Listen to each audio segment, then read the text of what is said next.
Friends, welcome to Learning Path. आज हम सीखेंगे रेशियो एनालिसिस के बारे में।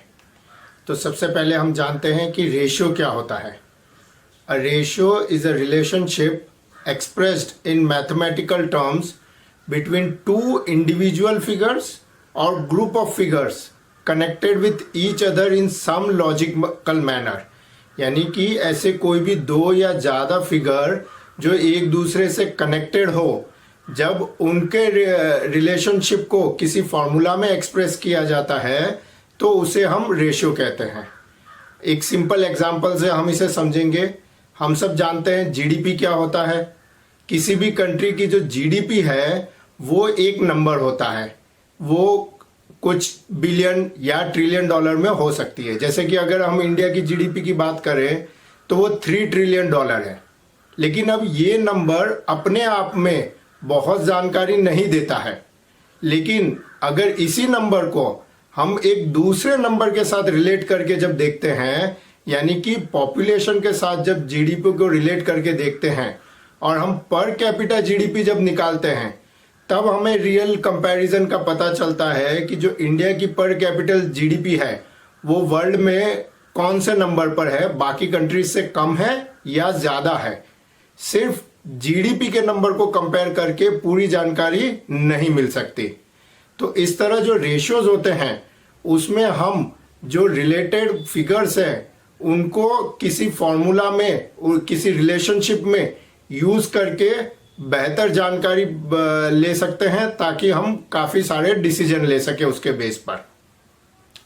जो अकाउंटिंग है उसमें भी बहुत सारी इंफॉर्मेशन अवेलेबल होती है। फाइनेंशियल स्टेटमेंट में कई सारे अकाउंट्स होते हैं जिनको यूज करके रेशियोज बनाए जा सकते हैं। अब हम जानते हैं कि रेशियो एनालिसिस अकाउंटिंग में क्या मायने रखता है। It is another tool for measuring performance of organisation. जो एक सबसे important tool for measuring performance of organisation जो हम सीख चुके हैं वो होता है फाइनेंशियल स्टेटमेंट्स। उसके अलावा बहुत सारी दूसरी टेक्निक्स या टूल्स होते हैं जिनके थ्रू किसी भी एंटिटी का परफॉर्मेंस मेजर किया जा सकता है, जिसमें एक टूल है रेशियो एनालिसिस। और जो कई सारे एनालिस्ट जो होते हैं जो कंपनीज के फाइनेंशियल स्टेटमेंट को एनालाइज करते हैं, वो रेशियोज का बहुत ही ज्यादा यूज करते हैं। रेशियो एनालिसिस जब हम अकाउंटिंग में यूज करते हैं तो हम जो फाइनेंशियल स्टेटमेंट्स हैं, यानी कि mainly profit and loss account और बैलेंस शीट, तो उसमें जो फिगर्स हैं, तो एक स्टेटमेंट के फिगर को उसी स्टेटमेंट के दूसरे फिगर के साथ भी हम कंपेयर कर सकते हैं, या एक स्टेटमेंट के फिगर को दूसरे स्टेटमेंट के फिगर के साथ कंपेयर करके भी रेशियो बनाए जा सकते हैं। और रेशियो एनालिसिस जो है मैनेजमेंट और जो दूसरे स्टेक होल्डर्स है अकाउंट्स और कंपनी के, उनके लिए बहुत हेल्पफुल रहते हैं अलग अलग टाइप के डिसीजंस लेने के लिए, जिसके बारे में हम आगे और डिटेल में समझेंगे। अब हम जानते हैं कि रेशियोज कितने टाइप के होते हैं। जितने भी तरह के रेशियोज बनाए जाते हैं उनको मेनली 2 तरह के क्लासिफिकेशन में डिवाइड किया जाता है। पहले जो क्लासिफिकेशन ज्यादा पॉपुलर था वो था traditional classification. Traditional classification is based on the financial documents, that is P&L account and balance sheet. तो जितने भी रेशियोज हैं उनको इन फाइनेंशियल स्टेटमेंट्स के बेस पर 3 कैटेगरी में डिवाइड किया गया था। Profit and loss account ratios, balance sheet ratios and composite ratios. जो profit and loss account ratios हैं उनमें ऐसे रेशियोज थे जो सिर्फ प्रॉफिट एंड लॉस अकाउंट के जो अकाउंट्स है और फिगर्स है उनको यूज करके जो रेशियोज बनाए जाते थे उन्हें इस कैटेगरी में गिना जाता था, जिसमें net profit ratio, gross profit ratio, operations ratio या ऑपरेटिंग प्रॉफिट रेशियो, ये सारे रेशियोज जो हैं वो प्रॉफिट एंड लॉस अकाउंट के स्टेटमेंट के बेस पर बनाए जाते हैं। Next category balance sheet ratios, जिसमें debt equity ratio, current ratio, quick ratio, ये सब आते हैं। इन रेशियोज में जो फिगर्स यूज किए जाते हैं वो सिर्फ बैलेंस शीट में होते हैं, इसलिए इन्हें बैलेंस शीट रेशियोज कहते हैं। और जो थर्ड कैटेगरी है जिसमें बैलेंस शीट और प्रॉफिट एंड लॉस अकाउंट दोनों के फिगर्स यूज करके जब रेशियो बनाए जाते हैं तो उन्हें कंपोजिट रेशियोज कहते हैं, जैसे debtor turnover ratio, return on capital employed, earning per share, इस तरह के और दूसरे रेशियोज। जो अभी पॉपुलर क्लासिफिकेशन है रेशियोज का वो है फंक्शनल क्लासिफिकेशन ऑफ रेशियोज। जो फंक्शनल क्लासिफिकेशन है it is based on the objectives of ratio and purpose for which it is being used. यानी कि ये क्लासिफिकेशन उस बेस पे बनाया गया है कि किसी भी रेशियो का हम किस पर्पस के लिए यूज कर रहे हैं उसके हिसाब से ये कैटेगरीज बनाई गई है। तो फंक्शनल क्लासिफिकेशन के हिसाब से जो रेशियोज हैं उनको 5 अलग अलग कैटेगरीज में डिवाइड किया गया है। आपके सामने ये चार्ट अवेलेबल है, इसमें आप देख सकते हैं कि सारे रेशियोज जो हैं इनको 5 कैटेगरी में, यानी कि long term solvency ratio, short term liquidity ratio, turnover ratios, profitability ratios और मार्केट टेस्ट रेशियोज, इस तरह से 5 कैटेगरी में डिवाइड किया गया है। हर एक कैटेगरी में जो रेशियोज हैं वो एक पर्टिकुलर टाइप की इंफॉर्मेशन जो है वो एनालिस्ट को देते हैं, इसीलिए इन्हें फंक्शंस के बेस पर क्लासिफाई किया गया है। तो आप इन रेशियोज को एक बार अच्छे से देख लीजिए। अब हम रेशियोज जो हैं उनके बारे में एक एक करके डिटेल में समझे उससे पहले मैं आपको कुछ बेसिक चीजें क्लियर कर देना चाहता हूं। कई बार ये होता है कि जो रेशियोज हैं उनके कैलकुलेशन में जो टर्म्स यूज की जाती है उसमें बहुत सारे स्टूडेंट्स जो है कंफ्यूज हो जाते हैं। कुछ ऐसी टर्म्स होती है जिसके लिए एक से ज्यादा फॉर्मूला भी यूज किए जाते हैं, तो स्टूडेंट्स जो है वो क्लियरली विजुअलाइज नहीं कर पाते हैं कि किसी भी पर्टिकुलर जो टर्म है उसमें कौन कौन सी आइटम्स इंक्लूडेड है और कौन सी नहीं है। ये कंफ्यूजन दूर करने के लिए मैं आपको जो अलग अलग टर्म्स यूज की जाती है रेशियो एनालिसिस में, उनको जो फाइनेंशियल स्टेटमेंट्स है यानी कि बैलेंस शीट और प्रॉफिट एंड लॉस अकाउंट, उनके थ्रू ये सारी टर्म्स अच्छे से समझाऊंगा, जिससे कि जब आप इंडिविजुअल रेशियोज के बारे में जानेंगे तो आपके माइंड में जब भी ये टर्म्स आएगी आप बहुत क्लियर रहेंगे कि इस टर्म का क्या मतलब होता है। जैसा कि आप देख सकते हैं यहाँ पे मैंने कंपनी अकाउंट्स के हिसाब से जो बैलेंस शीट का फॉर्मेट होता है वो बताया है, जिसमें पहला सेक्शन इक्विटीज एंड लायबिलिटीज का होता है, जिसमें share holders fund, share application money pending allotment, non current liabilities और करंट लायबिलिटीज, इस तरह से 4 सेक्शंस होते हैं। और जो एसेट्स है उसमें 2 सेक्शंस होते हैं, non current assets and current assets. और उसी तरह जो statement of profit and loss account है उसका भी फॉर्मेट दिया हुआ है, जिसमें रेवेन्यू फ्रॉम ऑपरेशंस और जो एक्सपेंसेस है उन्हें अलग अलग कैटेगरी में डिवाइड करके जो है प्रॉफिट कैलकुलेट किया जाता है। तो अब यहाँ पर हम रेशियो एनालिसिस में यूज होने वाली कुछ टर्म्स को इन फाइनेंशियल स्टेटमेंट की मदद से अच्छे से समझेंगे। जो पहली टर्म है वो है शेयर होल्डर्स फंड, जिसका फॉर्मूला है शेयर कैपिटल, जो कि इक्विटी और प्रेफरेंस दोनों इंक्लूड हो जाते हैं, प्लस रिजर्व्स एंड सरप्लस। तो यहाँ पे आप बैलेंस शीट में आप देख सकते हैं जो इक्विटी एंड लायबिलिटीज सेक्शन है, इसमें जो फर्स्ट और सेकंड एस्पेक्ट है यानी कि शेयर होल्डर्स फंड, जिसमें share capital, reserves and surplus, money received against share warrants, ये 3 आइटम है। और जो सेकंड है वो है share application money pending allotment. तो ये जो फर्स्ट और सेकंड है इनके जो फिगर्स हैं ये मिलके जो अमाउंट बनती है वो होता है शेयर होल्डर्स फंड। जो debit balance of P&L account है या अगर कोई डिफर्ड रेवेन्यू एक्सपेंडिचर है तो उसे जो रिजर्व्स एंड सरप्लस की अमाउंट है उसी में इंक्लूड कर दिया जाता है, उसमें से डिडक्ट कर दिया जाता है। तो जो इक्विटी एंड लायबिलिटीज सेक्शन में पहली दोनों अमाउंट आती है वो शेयर होल्डर्स फंड और share application money pending allotment, ये होगा शेयर होल्डर्स फंड। नेक्स्ट है इक्विटी शेयर होल्डर्स फंड। यहाँ पे मैं वापस क्लियर कर दूं, जो शेयर होल्डर है उसमें 2 तरह के होते हैं, इक्विटी शेयर होल्डर्स और प्रेफरेंस शेयर होल्डर्स। तो जो पहली टर्म हमने देखी वो शेयर होल्डर्स फंड थी, इसलिए उसमें इक्विटी और प्रेफरेंस शेयर्स दोनों आ गए। तो जब हम equity share holders fund calculate करते हैं तो उसका फॉर्मूला हो जाता है share holders fund minus preference share capital. यानी कि बैलेंस शीट में अगर हम देखें तो जो पहले दोनों सेक्शंस हैं उनकी जो फिगर्स आएगी, जो शेयर होल्डर्स फंड होगा, उसमें से जो 1 का ए है शेयर कैपिटल, उसमें जो प्रेफरेंस शेयर कैपिटल का फिगर होगा, जब हम वो फिगर माइनस करेंगे तो जो अमाउंट आएगी वो होगी इक्विटी शेयर होल्डर्स फंड, यानी कि इक्विटी शेयर होल्डर का कितना पैसा है। नेक्स्ट जो सबसे इंपॉर्टेंट टर्म यूज की जाती है वो है कैपिटल एम्प्लॉयड। और कैपिटल एम्प्लॉयड को कैलकुलेट करने के 2 तरीके होते हैं। जो पहला फॉर्मूला है वो है share holders fund plus debt, यानी कि लॉन्ग टर्म लोन्स। तो आप बैलेंस शीट में देखें, जो इक्विटी एंड लाइबिलिटीज के जो फर्स्ट दोनों फिगर्स हैं 1 और 2, वो तो हो गया हमारा शेयर होल्डर्स फंड, और जो तीसरा है नॉन करंट लाइबिलिटीज या लॉन्ग टर्म लोन्स, वो हो जाएगा डेट। तो जो कैपिटल एम्प्लॉयड है वो हो जाएगा 1, 2 एंड 3 जो है इक्विटी एंड लाइबिलिटीज में, उनका जो टोटल है वो हो जाएगा कैपिटल एम्प्लॉयड।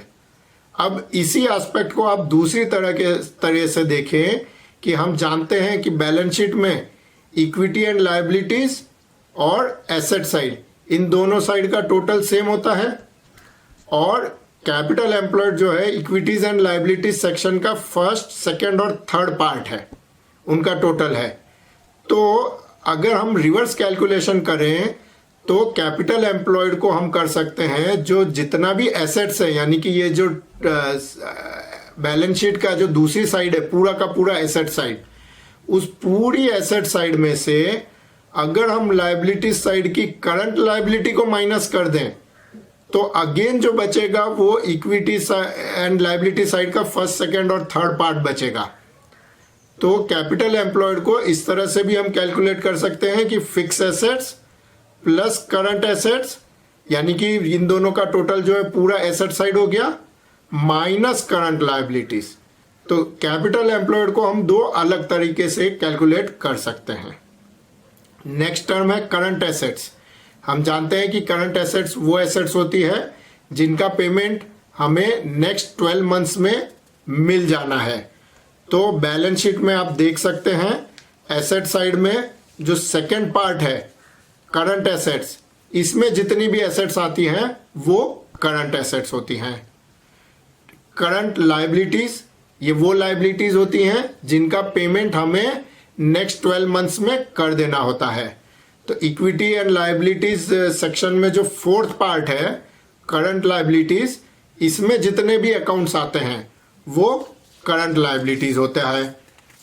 जो नेक्स्ट टर्म है वो है वर्किंग कैपिटल, और वर्किंग कैपिटल होता है current assets minus current liabilities. जो नेक्स्ट टर्म है वो है नेट एसेट्स।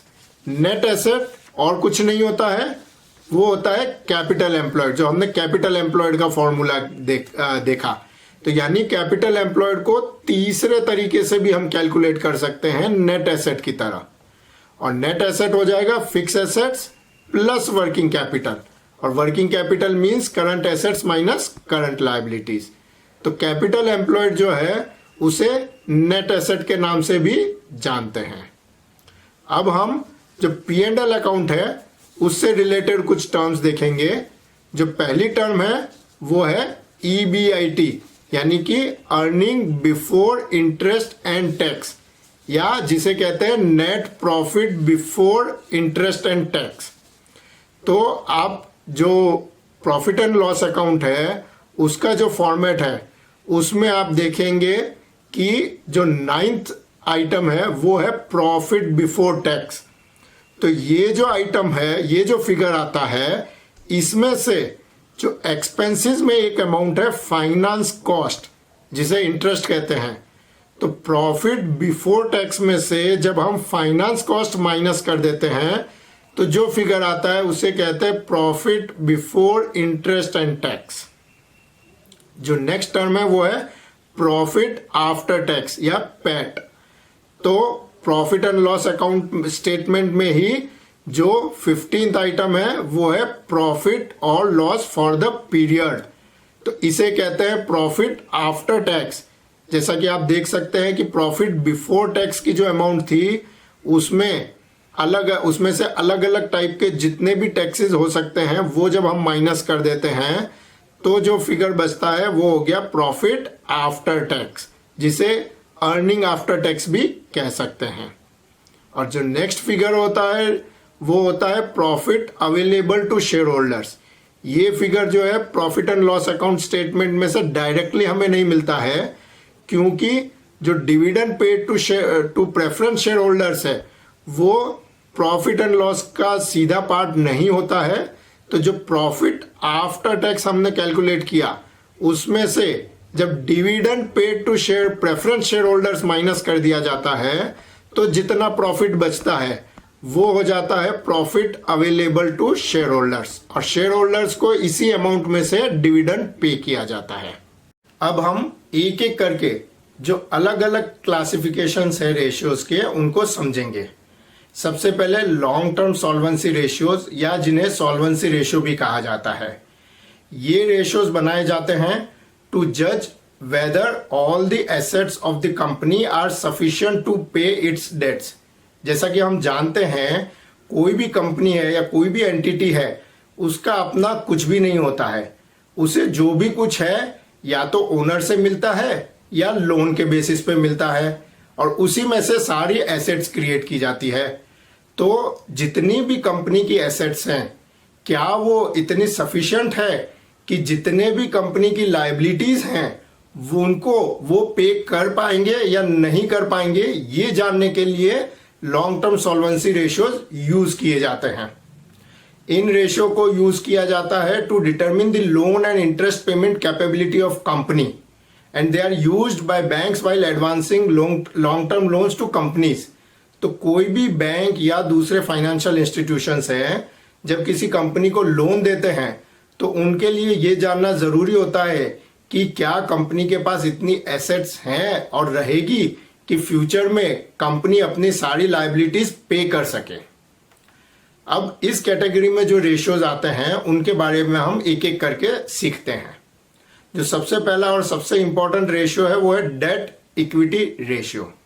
इसके नाम से ही आप समझ सकते हैं कि ये रेशियो जो है डेट और इक्विटी को कंपेयर करता है। हम जानते हैं कि किसी भी कंपनी के लिए जो फाइनेंस है या कैपिटल है उसे रेज करने के दो सोर्स होते हैं। पहला सोर्स कैपिटल यानी कि जो ओनर से पैसा आता है, और जो दूसरा सोर्स है वो है डेट यानी कि लॉन्ग टर्म लोन्स जो कंपनी रेज करती है।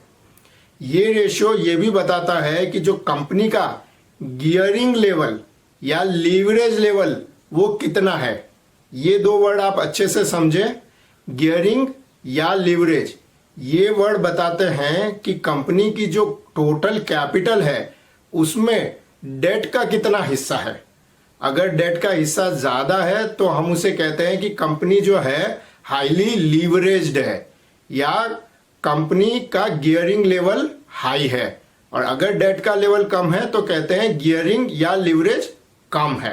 तो इन दो वर्ड्स को आप अच्छे से समझ लें। जो डेट इक्विटी रेशियो का फॉर्मूला है वो है डेट यानी कि long term liabilities divided by share holders funds. Long term liabilities हमें पता है, उनकी डेफिनेशन होती है कि जो भी लायबिलिटी 12 मंथ से ज्यादा समय के बाद रीपेबल होती है वो लॉन्ग टर्म लायबिलिटीज होती है। और जो शेयर होल्डर्स फंड है वो होता है share capital plus reserves and surplus.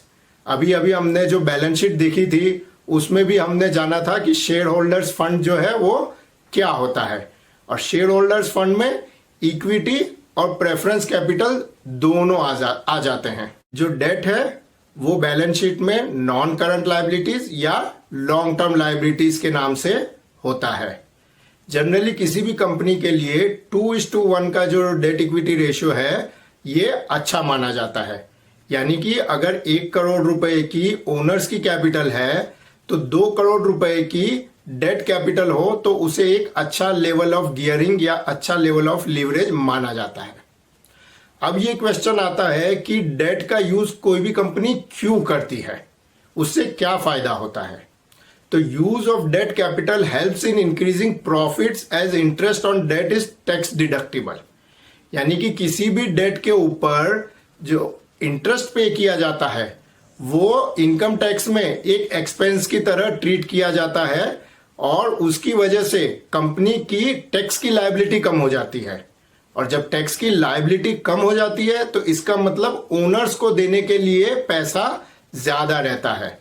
तो अगर कोई भी कंपनी ऐसे रेट ऑफ इंटरेस्ट पे डेट जो है इकट्ठा कर सकती है कि जिसपे टैक्स का बेनिफिट गिनने के बाद अगर उस पैसे से जो बिजनेस से रिटर्न आ रहा है वो ज्यादा है इंटरेस्ट के मुकाबले, तो डेट यूज करने से कंपनी अपने जो ओनर्स हैं उनको ज्यादा प्रॉफिट दे सकती है, ज्यादा रिटर्न दे सकती है। However excessive use of debt may lead to solvency crisis. अगर कोई कंपनी है जिसने बहुत ज्यादा डेट यूज किया हुआ है और कभी बिजनेस में ऐसी सिचुएशन आ जाती है कि कंपनी जो है सफिशिएंट प्रॉफिट जनरेट नहीं कर पा रही है, तो उसकी वजह से सॉल्वेंसी क्राइसिस भी हो सकता है। इसलिए जहां एक तरफ डेट का यूज करना फायदेमंद होता है, बहुत ज्यादा डेट का यूज करना हानिकारक भी हो सकता है। जो नेक्स्ट रेशियो है वो है debt to capital employed ratio. ये जो अभी हमने पहला डेट इक्विटी रेशियो समझा उसी का एक तरह से एक्सटेंशन है। जो डेट इक्विटी रेशियो है हम उसमें डेट और इक्विटी का प्रोपोर्शन कंपेयर करते हैं। डेट टू कैपिटल एम्प्लॉयड में हम डेट का टोटल कैपिटल में क्या रेशियो है वो कंपेयर करते हैं। तो जो debt to capital equity ratio है उसका फॉर्मूला है debt divided by capital employed into 100। Capital employed जो है उसका हम ऑलरेडी डेफिनेशन जो है हम देख चुके हैं कि share holders fund plus debt, यानी कि उसमें दोनों ही तरह की कैपिटल जो है वो आ जाती है, चाहे ओनर की हो या एक्सटर्नल सोर्सेज से हो। और कैपिटल एम्प्लॉयड को कैलकुलेट करने का जो दूसरा तरीका हम देख चुके हैं वो है fix assets plus working capital, और वर्किंग कैपिटल होता है current assets minus current liabilities. जो नेक्स्ट रेशियो है वो है proprietary ratio. This ratio shows relationship between owners funds and net assets of the company. यानी कि ये इस बात को दर्शाता है कि जो कंपनी की टोटल एसेट्स हैं उसमें से कितनी एसेट्स जो हैं वो ओनर्स के फंड से ली हुई है और कितनी एसेट्स जो हैं वो बाहर से लोन लाकर उन पैसों से खरीदी गई है। जो प्रोप्राइटरी रेशियो है उसका फॉर्मूला है share holders funds divided by net assets. जो शेयर होल्डर्स फंड है उसकी हम डेफिनेशन ऑलरेडी देख चुके हैं। जो नेट एसेट्स है वो है non current assets plus working capital, और working capital means current assets minus current liabilities. Next ratio है interest coverage ratio. This ratio shows how many times interest charges are covered by funds that are available for payment of interest. यानी कि company जब भी साल में जो भी business करती है उसमें जितना भी प्रॉफिट कमा रही है, बाकी के सारे एक्सपेंस निकालने के बाद यानी कि इंटरेस्ट पे करने के पहले जितना पैसा कंपनी के पास बचा है वो जो कंपनी की इंटरेस्ट लायबिलिटी है उसका कितना गुना है। यानी कि अगर कंपनी को 100 रुपए इंटरेस्ट देना है तो जो प्रॉफिट अवेलेबल है जिसमें से इंटरेस्ट पे किया जाना है वो कितना है, क्या वो 100 रुपीज पूरा है या उससे कम है, और ज्यादा है तो कितना गुना, 2 गुना, 3 गुना, 4 गुना, ये जानकारी इस रेशियो से मिलती है। High interest cover indicates that the firm is conservative in using debt. अगर इंटरेस्ट कवरेज रेशियो बहुत ज्यादा है तो इसका मतलब यह है कि कंपनी ने लोन कम ले रखी है, यानी कि लीवरेज और गियरिंग कम है। Very low ratio indicates excessive use of debt, यानी कि अगर प्रॉफिट कम है और इंटरेस्ट का जो पेमेंट उसकी जो लायबिलिटी बनती है वो बहुत ज्यादा है तो इसका मतलब कंपनी ने बहुत ज्यादा लोन ले रखी है। जो इंटरेस्ट कवरेज रेशियो का फॉर्मूला है वो है EBIT यानी कि earning before interest and tax divided by interest on long term date. और EBIT जो होता है उसे नेट प्रॉफिट भी कहते हैं, net profit before interest and tax. तो कहीं पे अर्निंग वर्ड यूज होता है, कहीं पे नेट प्रॉफिट वर्ड यूज होता है, दोनों का मीनिंग सेम होता है। नेक्स्ट रेशियो है डेट सर्विस कवरेज रेशियो। ये रेशियो इससे पहले का जो रेशियो था इंटरेस्ट कवरेज रेशियो, उसी का एक्सटेंशन है। कोई भी फाइनेंशियल इंस्टीट्यूशन के लिए यह जानना जरूरी होता है कि कंपनी न सिर्फ इंटरेस्ट बट जो प्रिंसिपल की लायबिलिटी है क्या वो पे करने में सक्षम है या नहीं है। तो this ratio indicates whether the business is earning sufficient profits to pay not only the interest charges but also the installments including the principal amount. This is widely used by banks for analyzing the profitability of a project before financing it. जो debt service coverage ratio है इसका formula है EBIT यानी कि again earning before interest and tax divided by interest on long term debt plus principal. तो आप देखेंगे जो पिछला रेशियो था उसका फॉर्मूला था EBIT डिवाइडेड बाय इंटरेस्ट, और यहां पे इंटरेस्ट के साथ प्रिंसिपल भी ऐड हो गया ताकि ये पता लग सके कि हर साल जितना भी इंस्टॉलमेंट पेमेंट होना है क्या वो पे करने जितना प्रॉफिट कंपनी अर्न कर रही है या नहीं कर रही है। तो ये थे सारे के सारे लॉन्ग टर्म सॉल्वेंसी रेशियोज। अब हम देखते हैं शॉर्ट टर्म लिक्विडिटी रेशियो, जिन्हें सिर्फ लिक्विडिटी रेशियो भी कहा जाता है। These ratios measure ability of company to meet its short term obligations, यानी कि शॉर्ट टर्म जितनी भी लाइबिलिटीज है जो लेस देन 12 मंथ्स में पे होनी है, क्या वो सारी की सारी लाइबिलिटी शॉर्ट टर्म एसेट से कंपनी पे कर सकती है या नहीं, ये मेजर किया जाता है। Inability to pay current liabilities has serious impact on reputation of the firm and consequently affect relations with the suppliers and investors. तो ये रेशियो क्यों इंपॉर्टेंट है? क्योंकि डे टू डे बिजनेस में जो बिजनेस की रेपुटेशन है वो इस बात पे डिपेंड करती है कि कंपनी अपनी करंट लायबिलिटीज टाइम पे रीपे कर रही है या नहीं कर रही है, और जो सप्लायर्स और इन्वेस्टर है वो कंपनी को इन रेशियोज के बेसिस पर मेजर करते हैं। Too much liquidity leads to lower profitability, यानी कि अगर बहुत लिक्विडिटी है, यानी कि अगर करंट एसेट्स बहुत ज्यादा है और करंट लायबिलिटीज बहुत कम है, तो कंपनी अपनी लायबिलिटीज तो इजीली मीट कर सकती है, लेकिन ये इस बात को भी दर्शाता है कि कंपनी का करंट एसेट्स में बहुत ज्यादा इन्वेस्टमेंट है। तो चूंकि इन्वेस्टमेंट बढ़ जाता है तो कंपनी की जो प्रॉफिटेबिलिटी है वो कम हो जाती है। इसमें सबसे पहला और सबसे इंपॉर्टेंट रेशियो है करंट रेशियो। जैसा कि रेशियो का नाम ही है, ये करंट एसेट्स और करंट लायबिलिटीज को कंपेयर करता है। और करंट एसेट्स हम देख चुके हैं, they are those assets which can be converted into cash within a year, और current liabilities are those liabilities that are payable within a year. A current ratio of 1.33:1 is generally considered good, यानी कि current ratio भी 1.33:1 जो है एक अच्छा ratio समझा जाता है। यानी कि अगर कंपनी की जो करंट लायबिलिटीज है वो 100 रुपीज है, तो करंट एसेट्स जो है 133 रुपीज हो, वो एक अच्छा लेवल समझा जाता है।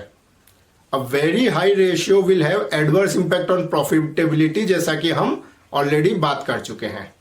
तो करंट रेशियो की जो फॉर्मूला है वो है current assets divided by current liabilities. तो इससे करंट रेशियो जो आता है वो परसेंटेज में नहीं आएगा, वो नंबर ऑफ टाइम्स में आएगा, ये खास ध्यान रखिएगा। तो यहां पे मैं एक बात बताना चाहूंगा, बहुत सारे ऐसे रेशियोज होते हैं जो परसेंटेज में होते हैं और कई सारे ऐसे रेशियो होते हैं जो नंबर ऑफ टाइम्स में होते हैं जिसमें परसेंटेज नहीं होता है। तो ये डिफरेंस आप अच्छे से ध्यान रखिएगा ताकि उसमें कंफ्यूजन न हो।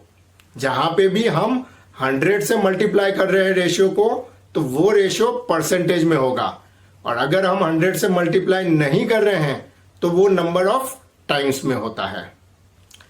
जो लिक्विडिटी रेशियोज हैं उनमें सेकंड जो रेशियो है वो है क्विक रेशियो, या जिसे लिक्विड रेशियो भी कहा जाता है या एसिड टेस्ट रेशियो भी कहा जाता है। ये रेशियो यूज किया जाता है ये जानने के लिए कि अगर करंट रेशियो जो है वो बहुत हाई है या बहुत लो है तो क्यों है। This ratio shows whether high current ratio is due to piling up of inventory और नॉट। यानी कि जो करंट रेशियो है अगर वो अच्छा है, हाई है, तो वो किस वजह से है। क्या इन्वेंट्री बहुत ज्यादा होने की वजह से है या दूसरे कारणों से है। क्योंकि हम जानते हैं कि अगर किसी बिजनेस में इन्वेंट्री बहुत ज्यादा है तो वो ये इंडिकेट करता है कि कंपनी का जो माल है वो टाइम पर नहीं बिक पा रहा है, यानी कि हो सकता है प्रोडक्ट में कोई प्रॉब्लम है।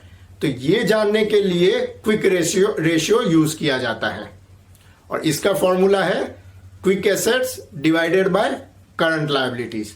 तो जो डिनोमिनेटर है उसमें तो करंट लायबिलिटीज है और जो क्विक एसेट्स है उसका फॉर्मूला है current assets minus inventories minus prepaid expenses.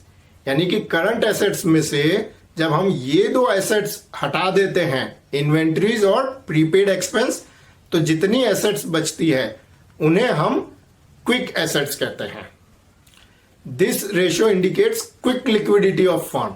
यानी कि अगर किसी फर्म को क्विकली अपनी लायबिलिटीज लिक्विडेट करनी हो, सारी की सारी करंट लायबिलिटीज, तो क्या वो कर पाएगी या नहीं, ये इस रेशियो से पता लगता है। और हम जानते हैं कि किसी भी बिजनेस में इन्वेंट्री जो है वो ऐसी करंट लायबिलिटी है जिसे आसानी से लिक्विडेट नहीं किया जा सकता। पूरा का पूरा माल बेचने में वक्त लगता है, जबकि जो दूसरी एसेट्स हैं उनको इजीली कैश में कन्वर्ट किया जा सकता है। और उसी तरह जो प्रीपेड एक्सपेंसेस है वो कहने को तो एसेट है, लेकिन ये वो एक्सपेंसेस है जिनके लिए हम कैश ऑलरेडी पे कर चुके हैं और उनका बेनिफिट नेक्स्ट ईयर में मिलना है। तो ऐसी एसेट के अगेंस्ट में बेनिफिट मिल पाता है, कैश नहीं मिल पाती है। तो प्रीपेड एक्सपेंसेस को कैश में नहीं कन्वर्ट किया जा सकता, इसलिए इन्हें भी हम लिक्विड एसेट्स कैलकुलेट करने में माइनस करते हैं। अब हम जानते हैं नेक्स्ट कैटेगरी के बारे में, जो है टर्नओवर रेशियोज। टर्नओवर और activity ratios major how effectively the firm employees it's resources. यानी कि कोई भी जो फर्म या कंपनी है वो अपने रिसोर्सेज को कितना अच्छे से यूज कर रही है, ये टर्नओवर रेशियोज से पता चलता है। Turnover ratios measure the speed with which various accounts are converted into sales और कैश। यानी कि जो हमारे डेटर्स हैं या बिल्स रिसीवेबल हैं, इस तरह की जो एसेट्स है वो कितना फास्ट कैश में कन्वर्ट हो रही है, या हमारी जो इन्वेंट्री है वो कितना फास्ट कैश या डेटर्स में कन्वर्ट हो रही है, इनको मेजर किया जाता है। It compares levels of cash with investment in various assets like inventories, debtors, fixed assets etcetera. यानी कि कंपनी का जो इन्वेस्टमेंट्स है अपनी करंट एसेट्स में, specially inventories, debtors, fixed assets, इनमें अब उसके मुकाबले में कंपनी सेल कितना जनरेट कर पा रही है, इस चीज को मेजर किया जाता है। तो टर्नओवर रेशियो में जो सबसे पहला और इंपॉर्टेंट रेशियो है वो इन्वेंट्री टर्नओवर रेशियो है। इसका सिंपल लैंग्वेज में हम मीनिंग समझे तो इन्वेंट्री का कितनी बार टर्नओवर हो रहा है, ये इस रेशियो से मेजर करते हैं। इसका जो फॉर्मूला है वो है cost of goods sold divided by average inventory. और एवरेज इन्वेंट्री हम जानते हैं उसका फॉर्मूला है opening stock plus closing stock divided by 2। यानी कि पूरे साल में जो इन्वेंट्रीज थी उसका एवरेज ले लिया जाता है। और जो कॉस्ट ऑफ गुड्स सोल्ड है उसका फॉर्मूला है opening stock plus purchases plus direct expenses minus closing stock. तो ये कॉस्ट ऑफ गुड्स सोल्ड जो है उसका फॉर्मूला है। और कॉस्ट ऑफ गुड्स सोल्ड है उसको दूसरे फॉर्मूले से भी कैलकुलेट किया जा सकता है, अगर ये इंफॉर्मेशन अवेलेबल नहीं है तो वो फॉर्मूला है सेल्स माइनस ग्रॉस प्रॉफिट। यानी कि अगर सेल्स में से ग्रॉस प्रॉफिट को माइनस कर दिया जाए तो भी हमें जो फिगर मिलेगा वो कॉस्ट ऑफ गुड सोल्ड होगा। Generally the expenses which are debited to trading account in sole proprietorship are direct expenses. Direct expenses के बारे में हम पहले भी जान चुके हैं, लेकिन एक जनरल जानकारी के लिए आपने जब सोल प्रोप्राइटरशिप के फाइनेंशियल स्टेटमेंट सीखे थे तो उसमें ट्रेडिंग अकाउंट में जो एक्सपेंसेस डाले जाते थे वो एक्सपेंसेस जो है डायरेक्ट एक्सपेंसेस होते हैं। This ratio shows how many times the company's inventory has been sold during the year. यानी कि कोई कंपनी जो है अगर अपनी इन्वेंट्री, मान लीजिए एवरेज इन्वेंट्री जो है 100 यूनिट्स रखती है, तो एक बार वो 100 यूनिट सेल होंगे, उस सेल में से जो पैसा आएगा उसमें से कंपनी और इन्वेंट्री खरीदती है, फिर वो सेल होती है, फिर पैसा आता है, फिर इन्वेंट्री परचेस करते हैं, फिर सेल होती है, फिर पैसा आता है। ये जो साइकिल है एक साल में कंपनी कितनी बार करती है ये इस रेशियो से पता चलता है। और जैसा कि हम जानते हैं नेचुरल है कि जितनी बार ये साइकिल घूमेगा, यानी कि कंपनी जो इन्वेंट्री परचेस करेगी उसको बेच के कैश लेगी, कैश में से इन्वेंट्री लेगी, ये जितनी बार घूमेगा उतना सेल ज्यादा होगा और उतना कंपनी का प्रॉफिट ज्यादा होगा। तो जितना इन्वेंट्री टर्नओवर रेशियो ज्यादा उतना प्रॉफिट ज्यादा, और जितना इन्वेंट्री टर्नओवर रेशियो कम उतना प्रॉफिट कम, इफिशिएंसी भी कम। Lower ratio shows that the company is taking long time in selling its goods, which means blockage of funds in working capital। यानी कि अगर कंपनी अपनी इन्वेंट्री को फास्ट जो है नहीं बेच पा रही है तो इसका मतलब उसका पैसा इन्वेंट्री में फंसा हुआ है। जो नेक्स्ट रेशियो है वो है डेटर्स टर्नओवर रेशियो। इसका फॉर्मूला है credit sales divided by average trade receivables. यहां पे दो चीज अच्छे से समझे। पहला है कि इस रेशियो में हम क्रेडिट सेल्स यूज कर रहे हैं, कैश सेल्स का फिगर यूज नहीं करते हैं। और दूसरा एवरेज ट्रेड रिसीवेबल्स, यानी कि उसमें डेटर्स और बिल्स रिसीवेबल दोनों आ गए। जैसा कि मैंने बताया average trade receivables is average of opening and closing balance of debtors and bills receivable. This ratio shows how many times in a year collection is received from debtors on credit sales. ये ratio भी inventory की तरह है। जब एक बार company जो है credit पे माल बेचती है तो उससे डेटर्स बनते हैं, उन डेटर्स से पैसा आता है, उस पैसे से फिर इन्वेंट्री खरीदी जाती है, फिर क्रेडिट सेल किया जाता है, फिर पैसा आता है, फिर इन्वेंट्री परचेज की जाती है, फिर क्रेडिट सेल होता है और फिर पैसा आता है। तो ये जो साइकिल है वो साल में कितनी बार घूम रहा है वो डेटर टर्नओवर रेशियो से पता लगता है। तो जितनी बार ये साइकिल घूमता है यानी कि कंपनी उतना फास्ट जो है अपने डेटर से पैसा कलेक्ट कर रही है, उतना ही फास्ट फिर से सेल कर रही है और फिर से फास्ट कलेक्शन कर रही है। तो जितना ये साइकिल ज्यादा घूमता है, जितना ये रेशियो हाई होता है, उतना कंपनी की प्रॉफिटेबिलिटी, उसका इफिशिएंसी इन कलेक्शन दिखाता है। वो जो डेटर टर्नओवर रेशियो है उसी का एक रिवर्स रेशियो है जिसे कहते हैं एवरेज कलेक्शन पीरियड।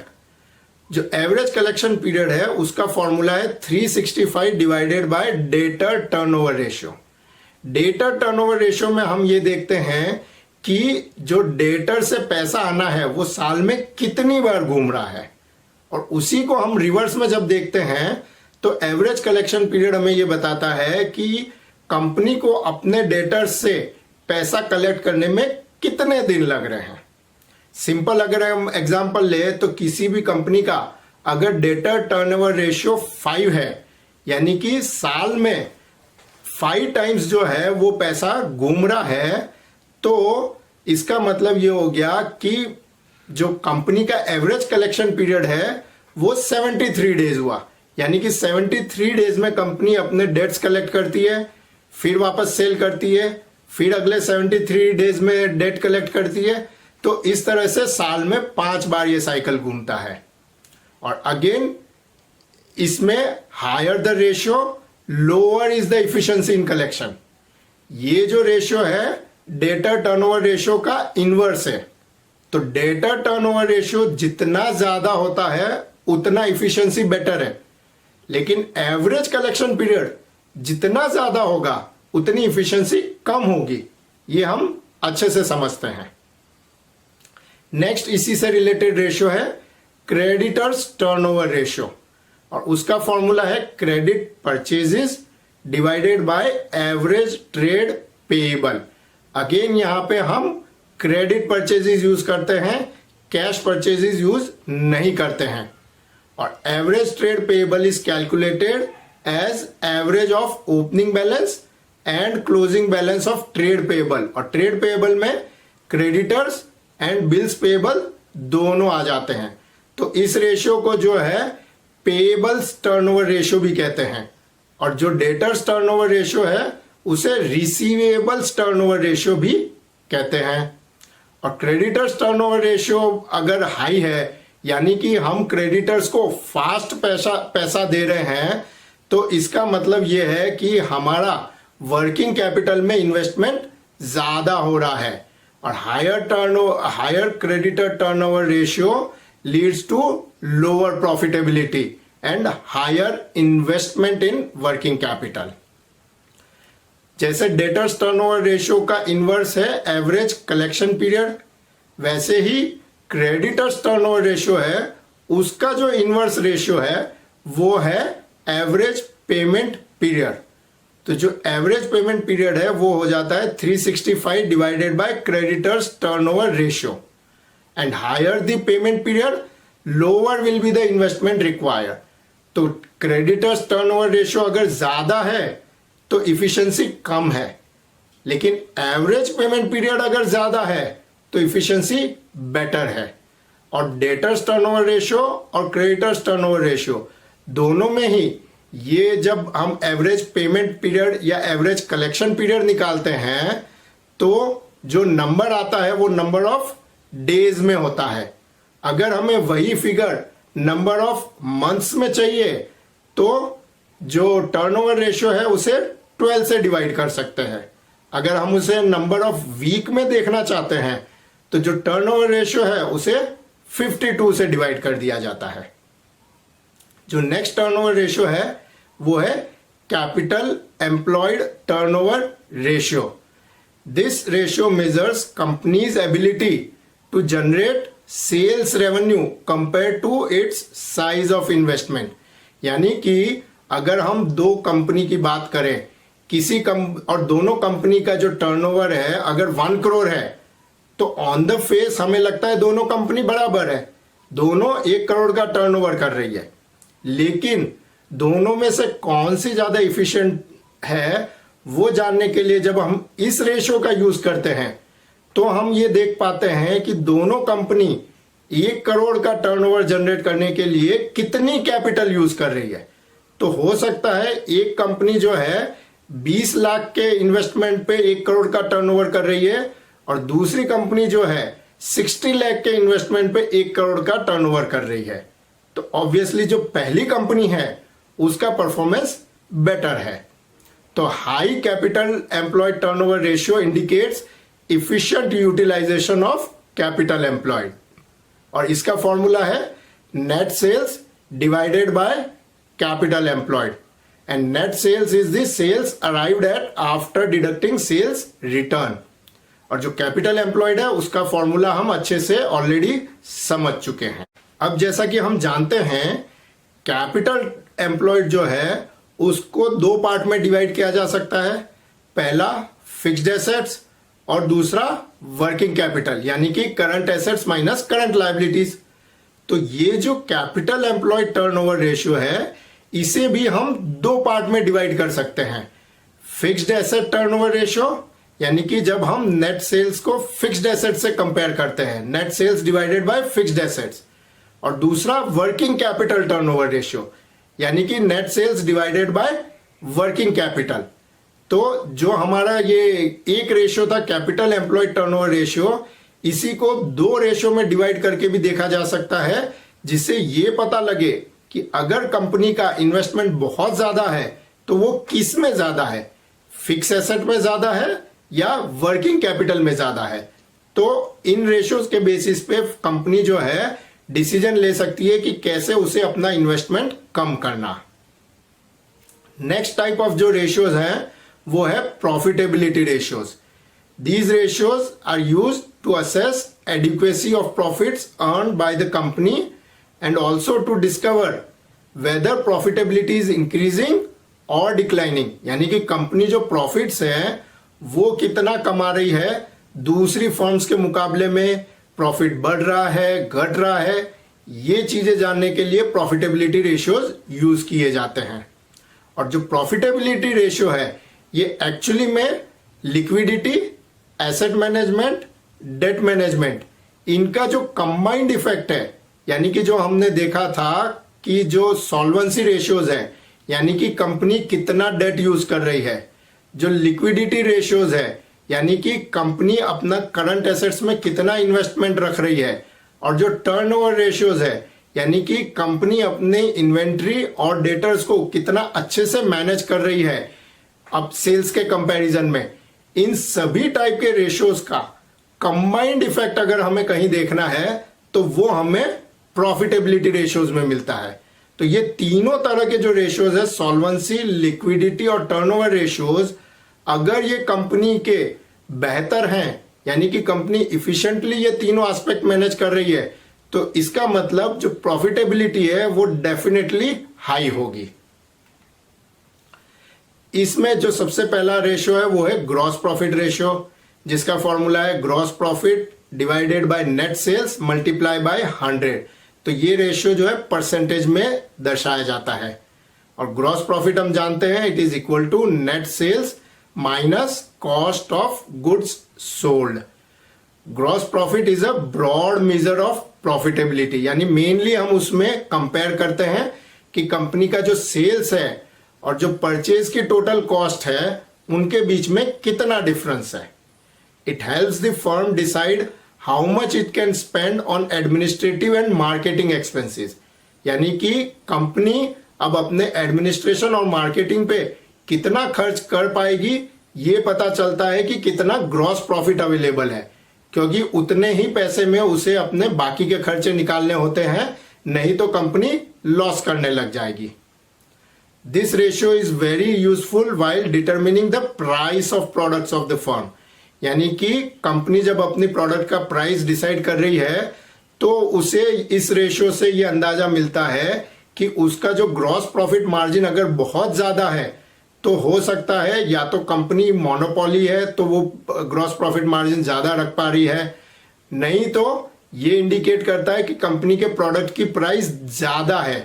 तो जब इस स्थिति में कंपनी अपना टर्नओवर देखेगी तो उसे पता लग जाएगा कि अगर टर्नओवर कम है और ग्रॉस प्रॉफिट मार्जिन ज्यादा है तो इसका मतलब प्रोडक्ट की प्राइस हाई है, प्रोडक्ट की प्राइस को रिड्यूस करने की जरूरत है। तो इस तरह से दो रेशियो को कंपेयर करके कंपनी डिसीजंस ले सकती है। ये रेशियो जितना ज्यादा होता है उतना प्रॉफिटेबिलिटी बेटर होती है, जितना ये रेशियो कम होगा प्रॉफिटेबिलिटी उतनी कम होगी। जो नेक्स्ट रेशियो है वो है नेट प्रॉफिट रेशियो। उसका फॉर्मूला है net profit divided by sales into 100। Net profit is calculated by deducting the administrative and marketing expenses from gross profit. तो जैसा कि हम जानते हैं जो किसी भी कंपनी का प्रॉफिट एंड लॉस अकाउंट है उसका जो फाइनल रिजल्ट होता है वो होता है नेट प्रॉफिट, सारे एक्सपेंसेस माइनस करने के बाद, जिसे प्रॉफिट आफ्टर टैक्स भी कहते हैं। तो इस रेशियो को नेट प्रॉफिट मार्जिन भी कहते हैं, and it shows final profit available to the owners after taking into account all the expenses, कि सारे एक्सपेंस निकाल देने के बाद जो ओनर्स है उनको कितना रिटर्न मिल पा रहा है। तो जितना ये रेशियो ज्यादा होगा उतना प्रॉफिटेबिलिटी बेटर होगी। तो इस रेशियो को कैसे यूज किया जा सकता है कि अगर कोई इन्वेस्टर है तो उसके पास इन्वेस्ट करने के अलग अलग ऑप्शंस होते हैं, तो वो ऐसी जगह पे इन्वेस्ट करना चाहेगा जहां उसे सबसे अच्छा रिटर्न मिल सके। तो नेट प्रॉफिट रेशियो उसके लिए एक बहुत ही अच्छा इंडिकेटर होता है। नेक्स्ट है operating profit ratio. Operating profit ratio is equal to operating profit multiply by 100 divided by net sales. हम पहले भी सीख चुके हैं कि जो ऑपरेटिंग प्रॉफिट है वो अकाउंटिंग प्रोसेस से जनरेट नहीं होता है, उसे अलग से कैलकुलेट करना पड़ता है। और operating profit is equal to operating revenue minus operating cost या ऑपरेटिंग एक्सपेंसेस।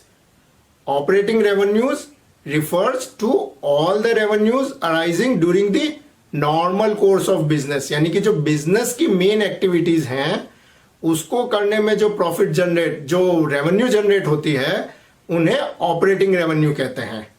इसमें interest, dividend, profit on sale of assets, इस तरह की रेवेन्यू जो है वो इंक्लूड नहीं की जाती, क्योंकि ये बिजनेस की नॉर्मल एक्टिविटीज से ये रेवेन्यू नहीं जनरेट होती है। Operating cost refers to all the costs incurred during the normal course of business operations, और इसमें जो फाइनेंस की कॉस्ट है यानी कि interest expense, loss on sale of assets, taxes on income, इस तरह के जो एक्सपेंसेस होते हैं उन्हें नहीं गिना जाता है। It includes administrative expense, marketing expense and dividend. तो ये सारे एक्सपेंस जो नॉर्मल कोर्स ऑफ बिजनेस में किए जाते हैं, इन सभी एक्सपेंसेस को ऑपरेटिंग एक्सपेंस गिना जाता है।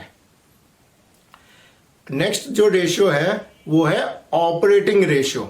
ये जो रेशियो है ये ऑपरेटिंग प्रॉफिट का रिवर्स है एक तरह से। हम ऑपरेटिंग प्रॉफिट रेशियो में ये देखते हैं कि प्रॉफिट कितना हो रहा है, जबकि ऑपरेटिंग रेशियोज में हम कॉस्ट को सेल्स के साथ कंपेयर करते हैं। तो operating ratio is equal to operating cost into 100 divided by net sales, और इसे हम दूसरी तरह से भी कैलकुलेट कर सकते हैं 100 माइनस ऑपरेटिंग प्रॉफिट रेशियो। यानी कि अगर ऑपरेटिंग प्रॉफिट रेशियो 0.4 है तो ऑपरेटिंग रेशियो 0.6 हो जाएगा। यहां पे हम चूंकि परसेंटेज में निकालेंगे, तो अगर ऑपरेटिंग प्रॉफिट रेशियो जो है 40% है तो ऑपरेटिंग रेशियो जो कॉस्ट का रेशियो है वो 60% हो जाता है। To know the reason for higher और lower level of operating ratio, the same is bifurcated into different cost ratios. यानी कि ऑपरेटिंग रेशियो से तो हमें ओवरऑल कॉस्ट का लेवल पता चल जाता है कि ओवरऑल जो ऑपरेटिंग कॉस्ट है वो ज्यादा है या कम है। लेकिन अगर ओवरऑल ऑपरेटिंग कॉस्ट ज्यादा है तो उसमें भी कौन सी कॉस्ट ज्यादा है ये जानने के लिए ऑपरेटिंग कॉस्ट को भी अलग अलग कैटेगरी में डिवाइड करके रेशियोज कैलकुलेट किया जाता है। जैसे कि अगर मटेरियल की कॉस्ट ज्यादा है तो वो मटेरियल कॉस्ट रेशियो से पता चल जाएगा, जिसका फॉर्मूला है material cost into 100 divided by net sales. Labour cost ratio जब कैलकुलेट करेंगे तो पता चल जाएगा कि क्या लेबर की कॉस्ट ज्यादा हो रही है, तो labour cost into 100 divided by net sales. इसी तरह से एडमिनिस्ट्रेटिव एक्सपेंसेस, मार्केटिंग एक्सपेंसेस, सभी तरह के जो एक्सपेंसेस हैं उनके लिए अलग अलग ऑपरेटिंग कॉस्ट के रेशियो कैलकुलेट किए जा सकते हैं, ताकि ये पता लगे कि कौन से कंपोनेंट्स ऑफ कॉस्ट है जिन्हें कंपनी इफिशिएंटली मैनेज कर रही है और कौन से कंपोनेंट है जिसमें कंपनी को इंप्रूवमेंट करने की जरूरत है। जो नेक्स्ट रेशियो है ये सबसे इंपॉर्टेंट रेशियो है, इसे मदर ऑफ ऑल रेशियो कहा जाता है, रिटर्न ऑन कैपिटल एम्प्लॉयड। ये रेशियो जो है बाकी के ज्यादातर जितने भी रेशियोज हैं उनका फाइनल रिजल्ट दर्शाता है। रिटर्न ऑन कैपिटल एम्प्लॉयड का फॉर्मूला है profit before interest and tax divided by capital employed into 100। This shows efficiency of utilization of assets in generating revenue. ये रेशियो जो है कोई भी इन्वेस्टर सबसे पहले देखता है। फॉर एग्जाम्पल, अगर मुझे अपने 1 लाख रुपए कहीं इन्वेस्ट करने हैं तो मेरे पास अलग अलग ऑप्शंस हैं। मैं गवर्नमेंट की जो डिपॉजिट स्कीम है उसमें इन्वेस्ट कर सकता हूं, बैंक में फिक्स डिपॉजिट रख सकता हूं, किसी को लोन दे सकता हूं, किसी कंपनी के शेयर्स में इन्वेस्ट कर सकता हूं। अलग अलग ऑप्शन है। तो मैं किसी कंपनी के शेयर में तब इन्वेस्ट करूंगा जब वो कंपनी मुझे मेरे इन्वेस्टमेंट पे सबसे ज्यादा रिटर्न देगी, बाकी ऑप्शन से ज्यादा रिटर्न देगी। तो अगर मुझे बैंक में फिक्स डिपॉजिट रखने से अगर 6% मिल रहा है तो मैं उस किसी कंपनी में इन्वेस्ट नहीं करूंगा जिसका रिटर्न ऑन कैपिटल एम्प्लॉयड जो है 6% से कम हो। मैं उसी कंपनी में इन्वेस्ट करूंगा जहां रिटर्न ऑन कैपिटल एम्प्लॉयड मुझे 6% से काफी ज्यादा मिले, क्योंकि मैं कंपनी में इन्वेस्ट करने का रिस्क भी ले रहा हूं। तो किसी भी इन्वेस्टर के लिए ये बहुत ही इंपॉर्टेंट रेशियो होता है। अब हम अगली कैटेगरी देखते हैं, मार्केट टेस्ट रेशियोज। यानी कि ये रेशियोज जो हैं, ये जो फर्म का जो स्टॉक प्राइस है, बुक वैल्यू है, अर्निंग है अपने शेयर होल्डर से, इनके जो कंटेक्स्ट में जो भी फिगर्स है उनको यूज करके ये रेशियोज कैलकुलेट किए जाते हैं।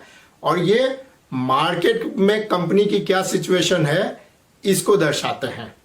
They give management an indication of what investors think of companies past performance and future prospects. तो ये जो इन्वेस्टर्स है उनके पर्सपेक्टिव से कैलकुलेट किए जाते हैं। जो पहला रेशियो है वो है अर्निंग पर शेयर, जिसे पॉपुलरली ईपीएस भी कहा जाता है। EPS is equal to profit available for equity share holders divided by number of equity shares. और जो profit available to equity share holders है, यानी कि इक्विटी शेयर होल्डर्स के लिए कितना प्रॉफिट बच रहा है, वो होता है profit after tax minus dividend to preference share holders. यानी कि सारे एक्सपेंसेस पे करने के बाद, टैक्स पे करने के बाद और प्रेफरेंस शेयर होल्डर्स को डिविडेंड पे करने के बाद इक्विटी शेयर होल्डर्स को देने के लिए कितना पैसा बचा है। This ratio shows how much profit company is earning for each share of the company.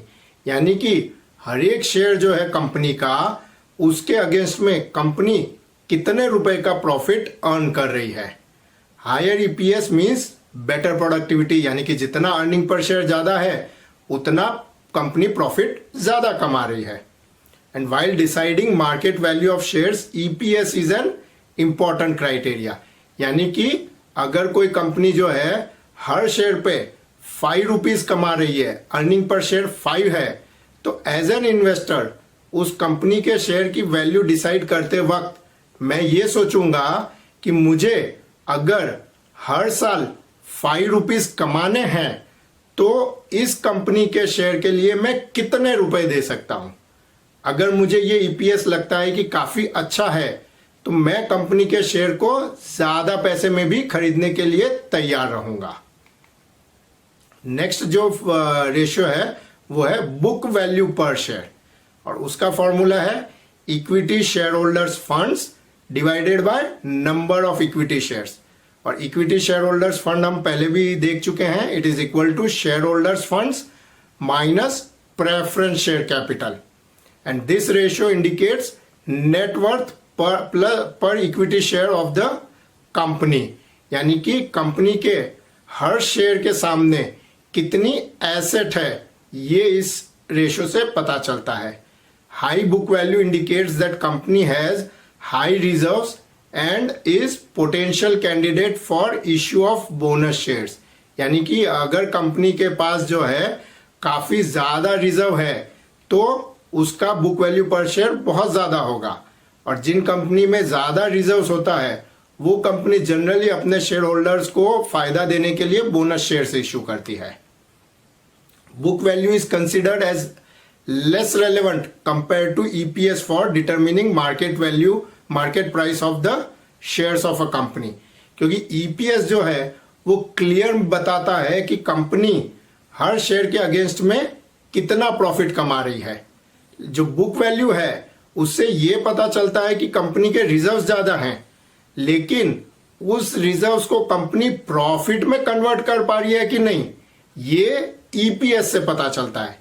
इसीलिए किसी भी कंपनी के शेयर की प्राइस डिसाइड करने के लिए ईपीएस जो है वो ज्यादा इंपॉर्टेंट इंडिकेटर होता है। जो नेक्स्ट रेशियो है वो है डिविडेंड पे आउट रेशियो। इसका फॉर्मूला है dividend per share divided by earning per share. DPS is dividend declared by the company to be distributed to equity share holders. This indicates the extent of net profits distributed to the shareholders as dividend। यानी कि company हर एक share पे जितने रुपए कमा रही है उसमें से डिविडेंड के रूप में कितने रुपए दे रही है। तो जैसे कि हमने देखा, अगर कंपनी हर शेयर पे 5 रुपीज कमा रही है तो उसमें से अगर वो 3 रुपीज जो है वो शेयर होल्डर्स को डिविडेंड के रूप में देगी, तो जो डिविडेंड पे आउट है वो हो जाएगा 60% या 0.6। High payout signifies a liberal dividend distribution policy and a low payout reflects conservative distribution policy। यानी कि अगर कंपनी अपनी इनकम का बड़ा हिस्सा जो है डिविडेंड के रूप में डिस्ट्रीब्यूट कर रही है तो डिविडेंड पे आउट रेशियो ज्यादा होगा। ये बताता है कि कंपनी जो है अपने इन्वेस्टर्स को अच्छे रिटर्न्स हर साल देना चाहती है। जो लो पे आउट होता है उसका ये एक इंडिकेशन हो सकता है कि कंपनी ये मानती है, कंपनी का मैनेजमेंट ये मानता है कि कंपनी इन पैसों को, जो पैसा कमाया जा रहा है उसे डिविडेंड के रूप में देने की बजाय अगर कंपनी में ही फिर से इन्वेस्ट करेगी तो आगे के सालों में और ज्यादा डिविडेंड दिया जा सकेगा। तो इसलिए कई बार कंपनीज जो है अच्छा प्रॉफिट होने के बावजूद डिविडेंड जो है कम देती है और जो बाकी के पैसे हैं उन्हें अपने ही बिजनेस में इन्वेस्ट करती है। जो नेक्स्ट है वो है डिविडेंड यील्ड। और dividend yield is equal to dividend per share divided by market price per share. This ratio reflects percentage yield that an investor receives on his investment at the current market price of share. यानी कि मैं अगर 100 rupees किसी company में invest कर रहा हूं तो उसके सामने मुझे डिविडेंड कितना मिल रहा है। एक एग्जांपल से हम समझे, 30% dividend on face value of 10 and market price of 30 gives yield of 10%। यानी कि अगर कंपनी के शेयर की फेस वैल्यू 10 रुपीज है और मैंने उसे 30 रुपीज में खरीदा है और कंपनी उस 10 रुपीज पे 30% डिविडेंड दे रही है, यानी कि 3 रुपीज पर शेयर डिविडेंड दे रही है, तो मेरे लिए तो मुझे 30 रुपीज पे 3 रुपीज मिल रहा है, तो मेरे लिए तो 10% का ही रिटर्न हुआ। तो उसे जो है डिविडेंड यील्ड कहते हैं। और यील्ड जो है इसे किसी भी इंटरेस्ट बेयरिंग सिक्योरिटी के लिए भी यूज किया जा सकता है। यानी कि आप कहीं जो है डेट सिक्योरिटी में इन्वेस्ट करते हैं या कहीं और इन्वेस्ट करते हैं तो जो रेगुलर इंटरेस्ट मिलता है वो आपके इन्वेस्टमेंट की जो प्राइस है उससे जब कंपेयर किया जाता है तो जो रिटर्न कैलकुलेट होता है उसे यील्ड कहते हैं। नेक्स्ट रेशियो है प्राइस अर्निंग रेशियो यानी कि पीई रेशियो, और इसका फॉर्मूला है market price per share divided by earning per share. This indicates the number of times the earning of the latest year eight which share price of a company is being coated. यानी कि अगर company जो है वो अपना जो EPS जो generate कर रही है उसके मुकाबले कितने गुना रेट इन्वेस्टर्स देने को तैयार है ये इससे पता चलता है। यानी कि अगर company 5 rupees per share earning generate कर रही है और इन्वेस्टर उसके लिए 40 रुपीज देने को तैयार है, यानी कि 10 रुपीज के जो शेयर है उसे 40 रुपीज में भी लेने को तैयार है, तो इसका मतलब जो पीई रेशियो है वो 8 हो जाएगा कि कंपनी का जो अर्निंग पर शेयर है उससे 8 टाइम्स ज्यादा प्राइस मार्केट में इन्वेस्टर देने को तैयार है। A low PE ratio as compare to industry reflects under valuation of price of share. यानी कि जैसे कंपनी का पीई रेशियो होता है वैसे ही पूरी इंडस्ट्री का भी पीई रेशियो कैलकुलेट किया जाता है। और अगर मान लीजिए किसी इंडस्ट्री का पीई रेशियो 10 है और कंपनी का पीई रेशियो 6 है तो उसके 2 कारण हो सकते हैं।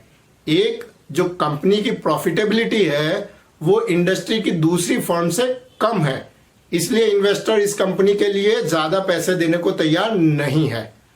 दूसरा कारण यह हो सकता है कंपनी की प्रॉफिटेबिलिटी तो अच्छी है, दूसरी फर्म्स के बराबर है, लेकिन इन्वेस्टर्स को इस कंपनी के बारे में ज्यादा मालूम नहीं है, इसीलिए इन्वेस्टर जो है ज्यादा पैसे देने को तैयार नहीं है, तो इस तरह की कंपनी जो है, इस तरह की सिचुएशन जो है, ये अपॉर्चुनिटी होती है इन्वेस्टर्स के लिए कि फ्यूचर में जब लोगों को पता लगेगा कि इस कंपनी की प्रॉफिटेबिलिटी भी अच्छी है, तो लोग इसकी पी लेवल को इंडस्ट्री के पी लेवल तक ले जाएंगे और उसके लिए कंपनी की मार्केट प्राइस इंक्रीज हो जाएगी। तो अभी अगर कंपनी में इन्वेस्ट कर दिया जाए तो फ्यूचर में काफी कैपिटल प्रॉफिट हो सकता है। This ratio is considered as barometer of market sentiment, यानी कि मार्केट जो है किसी भी कंपनी को कितना अच्छा समझ रहा है, ये इस रेशियो से पता लगता है। अब ये जितने भी टाइप के रेशियोज हमने देखे हैं, उनके हम कुछ प्रैक्टिकल एग्जांपल्स देखेंगे कि कैसे अलग अलग रेशियो को कैलकुलेट किया जाता है, जो भी इंफॉर्मेशन दे रखी है उसके बेस पे, जिससे आपको इन रेशियोज के बारे में बहुत अच्छे से जानकारी हो जाएगी। जो फर्स्ट एग्जांपल है वो है calculate current ratio and quick ratio from the information given below. जो इंफॉर्मेशन दे रखी है वो है inventories, trade receivables, cash and bank, trade payables, bank overdraft, outstanding revenue, income received in advance. तो करंट एसेट्स और करंट लायबिलिटीज की हमें इंफॉर्मेशन दी हुई है। तो सबसे पहले हम करंट रेशियो कैलकुलेट करेंगे। करंट रेशियो का फॉर्मूला है current assets divided by current liabilities. तो जो इंफॉर्मेशन दी हुई है उसमें हमारे पास करंट एसेट्स है इन्वेंट्रीज, जो कि जिसकी वैल्यू है 50,000, ट्रेड रिसीवेबल्स उसकी वैल्यू है 55,000, कैश एंड बैंक जिसकी वैल्यू है 15,000 और आउटस्टैंडिंग रेवेन्यू जिसकी वैल्यू है 10,000। तो जो करंट एसेट्स है उसकी टोटल वैल्यू हो गई 1,30,000 और जो करंट लायबिलिटीज है वो है ट्रेड पेएबल्स जिसकी वैल्यू 40,000 है, बैंक ओवरड्राफ्ट जिसकी वैल्यू 20,000 है and income received in advance जिसकी वैल्यू 5,000 है। तो जो करंट लायबिलिटीज है उसकी टोटल वैल्यू हो गई 65,000। तो current ratio is equal to current assets divided by current liabilities, यानी कि 1,30,000 डिवाइडेड बाय 65,000। तो जो करंट रेशियो है वो आ गया 2:1, यानी कि हर एक रुपए की करंट लायबिलिटी जो है उसके सामने कंपनी के पास जो है 2 रुपए की करंट एसेट है। नेक्स्ट हम क्विक रेशियो कैलकुलेट करेंगे और उसका फॉर्मूला है quick assets divided by current liabilities. और हम जानते हैं क्विक एसेट्स में हम 2 तरह की करंट एसेट्स नहीं लेते हैं, इन्वेंट्रीज एंड प्रीपेड एक्सपेंसेस। यहाँ पे हमारे पास प्रीपेड एक्सपेंसेस नहीं है लेकिन इन्वेंट्रीज है। तो क्विक एसेट्स जो है उसमें हम जो एसेट्स लेंगे वो होगा ट्रेड रिसीवेबल्स जो 55,000 की है, cash and bank 15,000 and outstanding revenue 10,000। तो हमारी क्विक एसेट्स हो जाएगी 80,000। करंट लायबिलिटीज हम ऑलरेडी कैलकुलेट कर चुके हैं, तो करंट लायबिलिटीज है हमारी 65,000। तो जो क्विक रेशियोज है वो हो जाएगा 80,000 डिवाइडेड बाय 65,000, यानी कि 1.23:1, यानी कि हर एक रुपए की करंट लायबिलिटी के सामने कंपनी के पास 1.23 रुपीस की क्विक एसेट्स हैं। तो इस रेशियो को हम अच्छा रेशियो मान सकते हैं। सेकेंड एग्जाम्पल है, इसमें हमें इंफॉर्मेशन दे रखी है current ratio is equal to 2.5, outstanding expenses जो है वो है 10,000, लिक्विड रेशियो जो है वो है 1.5 और वर्किंग कैपिटल जो है 60,000। तो रेशियो एनालिसिस में आपको ऐसे कई सारे क्वेश्चन मिलेंगे जिसमें डायरेक्टली फाइनेंशियल स्टेटमेंट से रेशियो कैलकुलेट करने की बजाय आपको अलग अलग रेशियो की और अलग अलग एसेट्स और लायबिलिटीज की जानकारी दे दी जाती है, जिसमें से कुछ इंफॉर्मेशन मिसिंग होती है। तो अलग अलग रेशियोज के जो फॉर्मूला होते हैं और जो दूसरे फॉर्मूला होते हैं उनको यूज करके आपको मिसिंग इंफॉर्मेशन जो है वो फाइंड आउट करनी होती है। तो ये उसी तरह का एक क्वेश्चन है जिसमें हमें value of inventory and value of creditors find out करना है। तो पहले हम देखते हैं कि हमारे पास जो इंफॉर्मेशन है वो है करंट रेशियो 2.5 है। इसका क्लियर मीनिंग होता है कि करंट एसेट्स और करंट लायबिलिटीज उनका जो रेशियो है 2.5:1 है, यानी कि हर एक रुपए की करंट लायबिलिटी के लिए 2.5 रुपए का करंट एसेट है, ये हमें पता चल गया। और हमें पता है working capital is equal to current assets minus current liabilities. यहाँ पे हमें वर्किंग कैपिटल का फिगर दिया हुआ है 60,000 है, तो इसका मतलब हो गया 60,000 is equal to current assets minus current liabilities. और जब हमें करंट रेशियो दिया हुआ है, जिसका मतलब ये होता है कि जो करंट एसेट्स हैं वो करंट लायबिलिटीज का 2.5 गुना है। तो अब ये जो फॉर्मूला है वर्किंग कैपिटल का, उसी में जब हम करंट एसेट्स की बजाय करंट लायबिलिटीज रख देंगे तो हमारा फॉर्मूला आ जाएगा 60,000 जो कि वर्किंग कैपिटल की अमाउंट है, is equal to 2.5 times current liabilities. ये हमने करंट एसेट्स की जगह यूज किया है, माइनस करंट लायबिलिटीज। तो जो फॉर्मूला था working capital is equal to current assets minus current liabilities, उसमें हमने जो जानकारी हमें दी हुई है उसको जब रखा तो ये हो गया 60,000 is equal to 2.5 current liabilities minus current liabilities. तो 2.5 टाइम्स करंट लायबिलिटीज में से जब हम 1 टाइम करंट लायबिलिटी माइनस करेंगे तो बचेगा 1.5 टाइम्स करंट लायबिलिटीज। तो 60,000 is equal to 1.5 current liabilities. तो करंट लायबिलिटी का हमें फिगर मिल गया जो कि हो गया 40,000। 60,000 डिवाइडेड बाय 1.5। अब यहाँ पे करंट लायबिलिटीज में हमें जो इंफॉर्मेशन दी हुई है उसमें हमें एक करंट लायबिलिटी दी हुई है एडवांस इनकम। एक करंट लायबिलिटी हमें ढूंढनी है क्रेडिटर्स, और कोई इंफॉर्मेशन नहीं दी हुई है तो हम ये मान के चलेंगे कि करंट लायबिलिटीज में 2 ही लायबिलिटीज हैं, एडवांस इनकम एंड क्रेडिटर्स। तो अब हमें दिया हुआ है कि जो आउटस्टैंडिंग एक्सपेंसेस है वो 10,000 है, टोटल करंट लायबिलिटीज 40,000 है। तो जो क्रेडिटर्स है उनकी वैल्यू हो गई 40,000 माइनस 10,000 यानी कि 30,000। तो इस तरह से हमने क्रेडिटर की इंफॉर्मेशन निकाल ली 30,000। अब हम दूसरी इंफॉर्मेशन फाइंड आउट करेंगे। करंट, हमारे पास करंट लायबिलिटीज की इंफॉर्मेशन आ गई, तो उसके बेस पे हम करंट एसेट्स की भी इंफॉर्मेशन निकाल सकते हैं, क्योंकि हमें पता है करंट एसेट्स जो है करंट लायबिलिटीज का 2.5 गुना है। तो जो करंट एसेट्स है वो हो जाएगी 2.5 मल्टीप्लाई बाय 40,000 यानी कि 1 लाख। तो ये हमारी करंट एसेट्स हो गई। अब हमें लिक्विड रेशियो दे रखा है, लिक्विड रेशियो इज 1.5 और करंट लायबिलिटीज जो है वो दे रखी है 40,000। तो इसको यूज करके हम करंट एसेट्स निकाल सकते हैं कि करंट एसेट इसको यूज करके हम लिक्विड एसेट्स निकाल सकते हैं जो कि करंट लायबिलिटीज का 1.5 टाइम्स होगा। तो जो हमारी लिक्विड एसेट्स है वो हो जाएगी 1.5 इंटू 40,000 इज इक्वल टू 60,000। अब हमारे पास करंट एसेट्स आ गई है 1 लाख, लिक्विड एसेट्स आ गई है 60,000। हमें पता है करंट एसेट्स में से जब हम इन्वेंट्री माइनस करते हैं तो हमें लिक्विड एसेट्स मिलती है। तो यहाँ पे हम करंट एसेट्स में से जब लिक्विड एसेट्स माइनस करेंगे तो हमें इन्वेंट्री मिल जाएगी। तो हमारी इन्वेंट्री हो जाएगी 1 लाख माइनस 60,000 यानी कि 40,000। तो इन्वेंट्री का फिगर हो गया हमारा 40,000।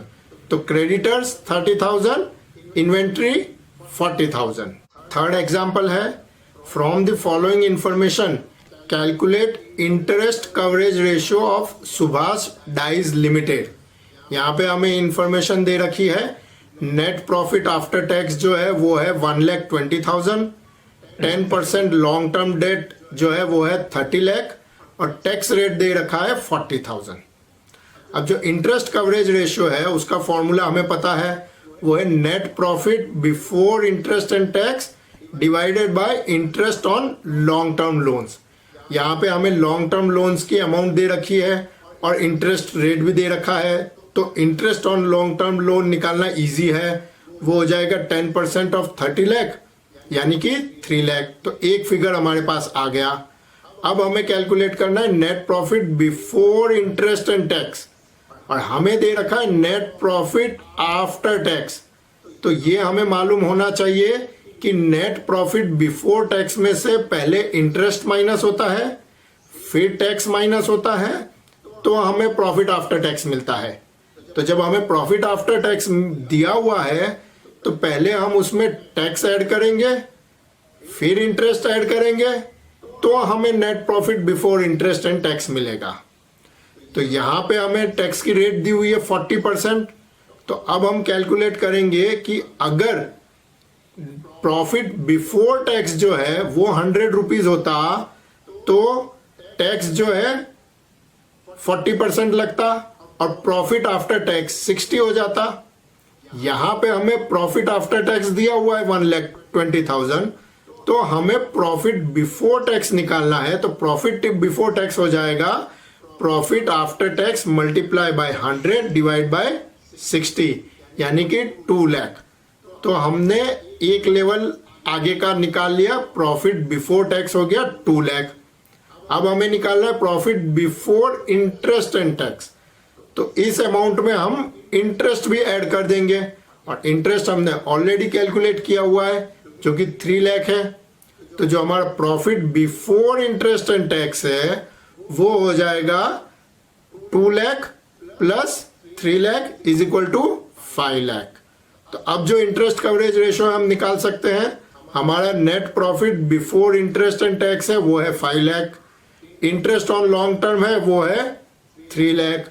तो इंटरेस्ट कवरेज रेशियो हो गया 1.67, यानी कि हर एक रुपए का जो इंटरेस्ट पे करना है कंपनी को, उसके लिए कंपनी 1.67 रुपीज जो है प्रॉफिट कमा रही है। फोर्थ एग्जाम्पल है, from the following information of Maitri Containers Limited calculate debtors turnover ratio. हमें इंफॉर्मेशन दे रखी है, cost of good sold 48 lakh, cash sales 12 lakh, opening trade receivables 2,30,000, gross profit 12 lakh, closing trade receivables 1,70,000। अब हम जानते हैं डेटर्स टर्नओवर रेशियो का जो फॉर्मूला है वो है credit sales divided by average trade receivables, और एवरेज ट्रेड रिसीवेबल्स का फॉर्मूला है opening trade receivables plus closing trade receivables divided by 2। तो ये दोनों जानकारी हमें दी हुई है। ओपनिंग ट्रेड रिसीवेबल्स है 2,30,000, क्लोजिंग ट्रेड रिसीवेबल्स है 1,70,000। तो जो हमारा एवरेज ट्रेड रिसीवेबल्स है वो हो जाएगा 2 लाख। अब हमें क्रेडिट सेल्स की जानकारी चाहिए।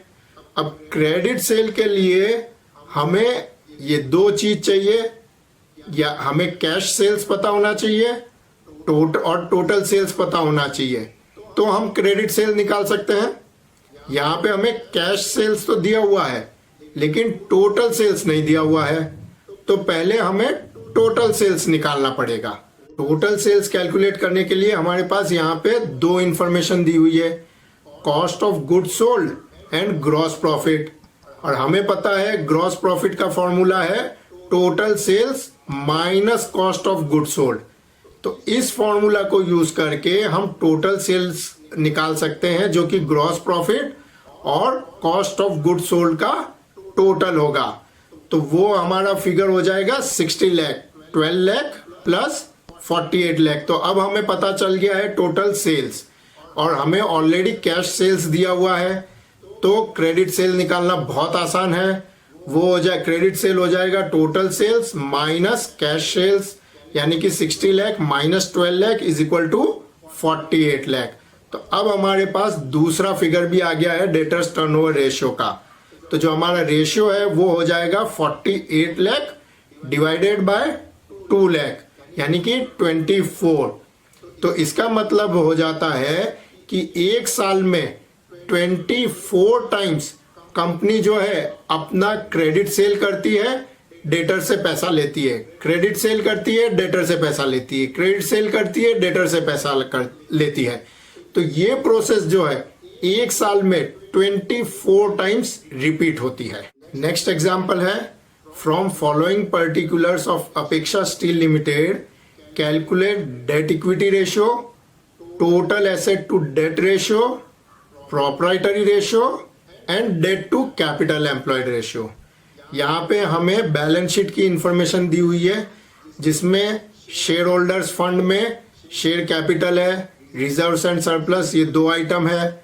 नॉन करंट लाइबिलिटीज जो है उनका फिगर दे रखा है जिसमें लॉन्ग टर्म बोरोइंग्स है और करंट लाइबिलिटीज का फिगर दे रखा है। उसी तरह एसेट्स में नॉन करंट एसेट्स में फिक्स एसेट्स और नॉन करंट इन्वेस्टमेंट का फिगर दे रखा है और करंट एसेट्स का फिगर दे रखा है। तो सबसे पहले हमें कैलकुलेट करना है डेट इक्विटी रेशियो। उसका फॉर्मूला है debt divided by share holders fund. Debt होता है लॉन्ग टर्म लाइबिलिटीज जो हमें दे रखा है 1,50,000।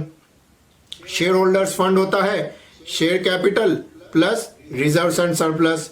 तो शेयर कैपिटल है 4 लाख, रिजर्व्स एंड सरप्लस है 1 लाख। तो शेयर होल्डर्स फंड हमारा हो गया 5 लाख। तो जो डेट इक्विटी रेशियो है वो हो जाएगा 1,50,000 divided by 5 lakh is equal to 0.3:1। इस तरह से हम डेट इक्विटी रेशियो को लिखते हैं। और इसका मतलब हो गया कि हर एक रुपया जो ओनर्स ने इन्वेस्ट किया हुआ है बिजनेस में, उसके सामने बिजनेस ने 30 पैसे का लोन लिया हुआ है, लॉन्ग टर्म लोन लिया हुआ है। तो ये सिचुएशन दिखा रहा है कि जो ओनर्स हैं उन्होंने लोन के मुकाबले काफी ज्यादा पैसा बिजनेस में लगाया है। जो सेकेंड रेशियो हमें कैलकुलेट करना है वो total assets to debt ratio, जिसका फॉर्मूला बड़ा सिंपल है, total assets divided by debts. Total assets हम जानते हैं वो होता है non current assets plus current assets. यहाँ पे नॉन करंट एसेट्स में हमारे पास दो आइटम्स हैं, फिक्स्ड एसेट्स और नॉन करंट इन्वेस्टमेंट्स। तो जो हमारा टोटल एसेट्स है वो हो जाएगा 4 लाख प्लस 1 लाख प्लस 2 लाख यानी कि 7 लाख। और डेट का फिगर हम ऑलरेडी देख चुके हैं 1,50,000। तो जो total asset to debt ratio है वो हो जाएगा 7 लाख डिवाइडेड बाय 1,50,000 यानी कि 4.67:1। ये रेशियो बताता है कि हर एक रुपये का जो डेट है उसके सामने कंपनी के पास 4.67 रुपये की एसेट्स है। यानी कि जो टोटल एसेट्स है उसमें से 1 रुपये जो है डेट से परचेज की है और 3.67 रुपये की एसेट्स जो है इक्विटी शेयर जो शेयर होल्डर्स है उनके पैसे से परचेज की है। नेक्स्ट रेशियो है प्रोप्राइटरी रेशियो। प्रोप्राइटरी रेशियो का फॉर्मूला है share holders fund divided by net assets. Share holders fund का फॉर्मूला हमें पता है share capital plus reserves and surplus, जो हम कैलकुलेट कर चुके हैं 5 लाख। जो नेट एसेट्स है यानी कि जिसे हम कहते हैं कैपिटल एम्प्लॉयड भी, उसका फॉर्मूला है non current assets plus working capital. Non current assets में हमारे पास दो आइटम्स है, fixed assets and non current investments. और वर्किंग कैपिटल हो जाएगा current assets minus current liabilities. तो नेट एसेट्स जो है वो हमारी हो जाएगी 6,50,000। तो जो प्रोप्राइटरी रेशियो है वो हो जाएगा 5 लाख डिवाइडेड बाय 6,50,000 जो कि हो जाएगा 0.77:1। यानी कि ये बताता है कि कंपनी जो है उसमें जितनी भी नेट एसेट है, अगर 1 रुपए की नेट एसेट है तो उसमें से जो शेयर होल्डर्स है उनके पैसों से 77 पैसे की एसेट्स खरीदी गई है और 23 पैसे की एसेट्स जो है लोन के पैसों से खरीदी गई होगी। जो फोर्थ आइटम हमें फाइंड आउट करनी है वो है debt to capital employed ratio. जो debt to capital employed ratio है उसका फॉर्मूला है debt divided by capital employed. और डेट का अमाउंट हमें दिया हुआ है लॉन्ग टर्म लायबिलिटीज यानी कि 1,50,000। और जो कैपिटल एम्प्लॉयड है वो भी हमने अभी कैलकुलेट की थी कि share holders fund plus long term liabilities यानी कि 6,50,000 हो गया। तो जो debt to capital employed ratio है वो हो जाएगा 1,50,000 डिवाइडेड बाय 6,50,000 यानी कि 0.23:1, जो ये बताता है कि कंपनी में अगर 1 रुपया कैपिटल लगी हुई है तो उसमें से 23 पैसे जो है डेट से लिए हुए हैं और 67 पैसे जो 77 जो पैसे हैं वो इक्विटी से आए होंगे। अब आप थोड़ा सा ध्यान से देखें तो जो थर्ड रेशियो है प्रोप्राइटरी रेशियो और जो फोर्थ रेशियो है debt to capital employed ratio, ये एक दूसरे के कॉम्प्लीमेंट्री है। यानी कि जो क्या नेट एसेट्स है किसी भी कंपनी की या जो कैपिटल एम्प्लॉयड है उसको हमने दो पार्ट में डिवाइड किया कि शेयर होल्डर से कितना पैसा आया तो वो हमें मिल गया प्रोप्राइटरी रेशियो से, डेट से कितना पैसा आया वो हमें मिल गया डेट टू कैपिटल एम्प्लॉयड से। तो 1 रुपये के दो पार्ट हो गए, 0.77 जो है वो शेयर होल्डर से आए और 0.23 जो है वो डेट से आए। तो इस तरह से अलग अलग रेशियो जो है उनका पर्पस और एक दूसरे के साथ जो रिलेशन है उसे हम अगर अच्छे से समझ लेते हैं तो हमारे लिए रेशियो को कैलकुलेट करना बहुत आसान हो जाता है। आई होप अब आपको रेशियोज के बारे में अच्छे से पता चल गया है और कैसे अलग अलग रेशियोज को कैलकुलेट किया जाता है वो आप समझ चुके हैं। अब हम देखते हैं कि रेशियो एनालिसिस करने के एडवांटेजेस क्या हैं। तो सबसे पहला है कि it helps in comparative analysis, और कंपैरेटिव एनालिसिस इंट्रा फर्म भी करते हैं और inter firm. Intra firm means with in firm, यानी कि कंपनी के अलग अलग रेशियो को अलग अलग सालों में देखा जाए तो कंपनी के परफॉर्मेंस के बारे में पता लगता है। जैसे कि अगर नेट प्रॉफिट मार्जिन देखा जाए तो अगर वो इंक्रीज हो रहा है अलग अलग सालों में तो इसका मतलब कंपनी की प्रॉफिटेबिलिटी बढ़ रही है, और इंक्रीज नहीं हो रहा है तो इसका मतलब कंपनी की प्रॉफिटेबिलिटी नहीं बढ़ रही है। और इन रेशियो से इंटर फर्म कंपैरिजन भी किया जा सकता है, यानी कि अगर दो सिमिलर बिजनेस में रहने वाली अगर दो फर्म है उनके रेशियो को कंपेयर किया जाए तो पता चलता है कि कौन सी फर्म या कौन सी कंपनी जो है बेटर परफॉर्म कर रही है। नेक्स्ट जो है वो है identify problem areas in operations. जैसे कि हमने देखा था कि जो ऑपरेटिंग कॉस्ट्स है उनको अलग अलग कैटेगरीज में डिवाइड करके ये पता लगाया जा सकता है कि किन कॉस्ट्स की वजह से कंपनी का प्रॉफिट कम हो रहा है। उसी तरह से जो प्रॉफिटेबिलिटी रेशियो है उसमें भी हमने देखा था ये लिक्विडिटी रेशियो, सॉल्वेंसी रेशियो और टर्नओवर रेशियो का कंबाइंड रिजल्ट दिखाता है। तो जब इन रेशियो को एनालाइज करते हैं तो ये पता लगता है कि कंपनी की लिक्विडिटी में ज़्यादा प्रॉब्लम है, यानी कि जो करंट एसेट्स है उनमें इन्वेस्टमेंट ज़्यादा है, टर्नओवर पूरा नहीं हो रहा है, डेट का यूज़ कम या ज़्यादा है। उससे पता लगता है कि कंपनी की जो ऑपरेशंस है उनमें कहाँ प्रॉब्लम आ रही है ताकि उन्हें फिर ठीक किया जा सके। It helps in decision making specially pricing, cost control etcetera. जैसा कि हमने देखा कि कुछ रेशियोज हैं उससे प्राइस डिसाइड करने में आसानी होती है और कुछ रेशियोज से कंपनी पता लगाती है कि उसे कॉस्ट कंट्रोल कहाँ करना है। यूजफुल इन फोरकास्टिंग, तो अगर किसी कंपनी के रेशियो को अलग अलग सालों में देखा जाए तो इससे फ्यूचर परफॉर्मेंस के बारे में भी पता लग सकता है। यानी कि जैसे अगर मैं किसी कंपनी के नेट प्रॉफिट रेशियो को 5 साल में देखूं और अगर वो रेशियो 10%, 12%, 14%, 15%, 17% इस तरह से था तो कोई भी नॉर्मल व्यक्ति ये समझ सकता है कि आने वाले सालों में कंपनी का परफॉर्मेंस जो है, नेट प्रॉफिट जो है वो 17% या उससे ज़्यादा रहेगा।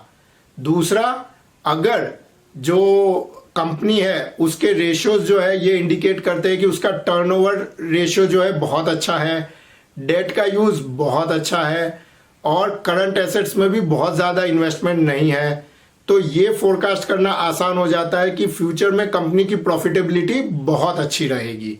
तो इस तरह से रेशियोज को यूज़ करके फोरकास्टिंग भी की जा सकती है।